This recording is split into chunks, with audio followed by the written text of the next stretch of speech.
প্রেম করার সময় প্রেমিকাকে কথা দিয়েছিলাম, বিয়ের পর কিছুটা হোক দীঘা পুরী দার্জিলিং ঘোরাবো।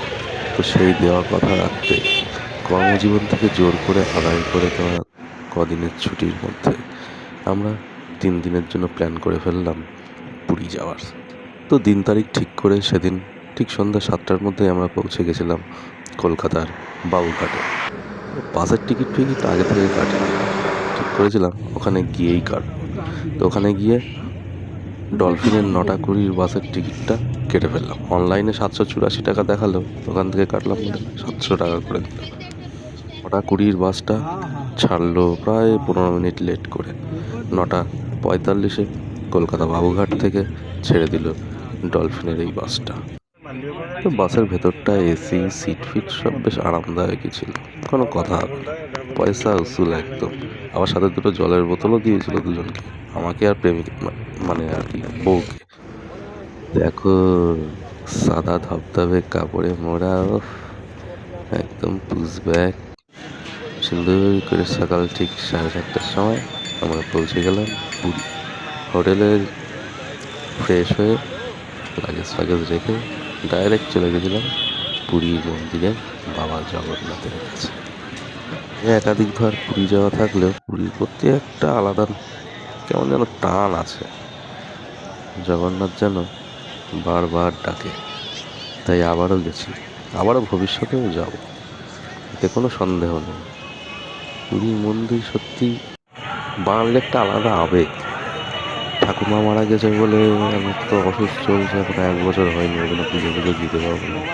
তো জগন্নাথ দেবের দর্শনটাই করি, এই ঠিক করে আমি আর আমার বউ মন্দিরে ঢুকেছিলাম। তো ভেতরে তো আর মোবাইল অ্যালাউ নেই যে ভেতরটা তোমাদের দেখাবো বন্ধুরা, বাইরে থেকেই দেখো। জানি তোমরা অনেকেই দেখেছো, তা একটু আমার ফোন থেকেও দেখো কেমন লাগছে পুরী। জানি পুরীর মন্দির দেখতে কারোর কোনোদিনই বিরক্ত লাগবে না, আমার তো লাগবে। বললাম অন্যান্য বাঙালিদের মতো, অধিকাংশ বাঙালির মতো আমার কাছেও পুরীর মন্দির, পুরীর সমুদ্র একটা আলাদা আবেগের জায়গা। একটা কেমন যেন নারীর টান অনুভব করি। তো জগন্নাথ দেবের দর্শন করে হালকা একটু ব্রেকফাস্ট করে আমরা ফিরে এসেছিলাম হোটেলের রুমে। এরপর স্নান করতে গেছিলাম, স্নানের সময় তো সব মোবাইল ফোবাইল ঝামেলা নিয়ে গিয়ে ছবি টবি তোলা আমার অত পোষায় না ভাই, ওই জন্য ভাই ছবি টবিও তুলতে পারিনি। তো আমরা চলে এসেছিলাম সন্ধ্যাবেলা, একটু মোবাইল নিয়ে বেরিয়েছিলাম পুরীর বিচের মার্কেটটা ঘুরতে। তো তারপরের দিনে সকালবেলা সূর্যোদয় দেখতে আমরা দুজন পৌঁছে গেছিলাম পুরীর বিচে। উফ, আলাদাই একটা অনুভূতি, আলাদাই একটা সুখ। সময় যেন থমকে যায় এখানে এসে। দেখুন বলুন, কি সুন্দর। ভোর তখন কটা বাজে, 5:30 6টা, সেই সময়ের দৃশ্যটা দেখুন। কি সুন্দর সমুদ্রের ঢেউ, চারিদিকে শীতল আবহাওয়া, তার মাঝে সূর্যি আমার টুপি মারছে। এই নৌকাটা না অনেকবার, অনেকক্ষণ ধরে 1 ঘন্টার উপরে মাঝে যাওয়ার চেষ্টা করছে, কিন্তু পাচ্ছে না ঢেউর জন্য। বারবার এগিয়েও আবার ঢেউয়ের ঝাপটায় ফিরে আসছে, কিন্তু তারা থেমে থাকেনি, চেষ্টা চালিয়ে গেছে। আমরা যাওয়ার আগের থেকেই ওরা চেষ্টা চালাচ্ছে, কিন্তু আমরা 1-1.5 ঘন্টা বসে আছি, তখনও চেষ্টা চালিয়ে গেছে। অবশেষে তারা সফল হয়েছিল, তারা এগিয়ে গিয়েছিল তাদের ওই মাছ ধরার গন্তব্যের দিকে।